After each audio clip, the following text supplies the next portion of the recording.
السلام عليكم ورحمة الله وبركاته. معكم كابتن عمرو فليكس وحلقة النهاردة عن أضرار السكر. يلا نبدأ.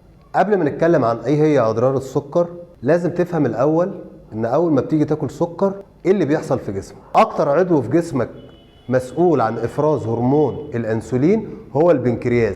ده لو خرج عن السيطرة كل حاجة في جسمك هتخرج عن السيطرة. أول حاجة بيأثر عليها أكلك للسكر هي الميكروبيوم. ايه هي خصائص الميكروبيوم؟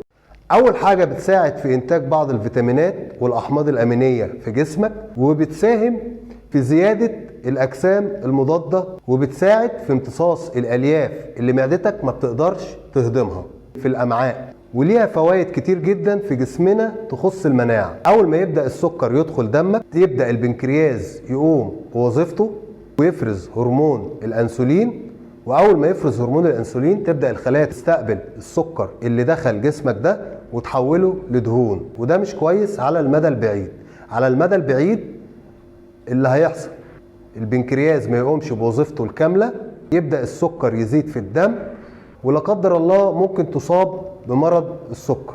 ايه هي الاضرار الناتجه عن اكلك للسكر كتير؟ ارتفاع ضغط الدم، الالتهابات، الاحتقان، ضعف المناعه، زيادة الكوليسترول والدهون الثلاثية، انسداد الشرايين، ضعف في عضلة القلب، زيادة حب الشباب، التهابات مجرى البول، زيادة الوزن والسمنة المفرطة.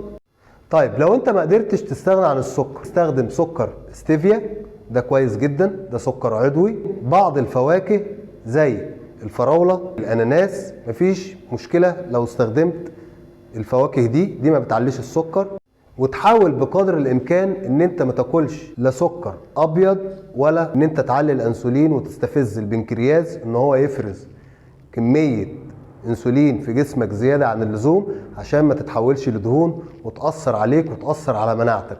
وبكده اكون انتهيت من حلقه النهارده، يا رب تعجبكم. ما تنساش تشترك في القناه وتفعل زر الجرس. السلام عليكم ورحمه الله.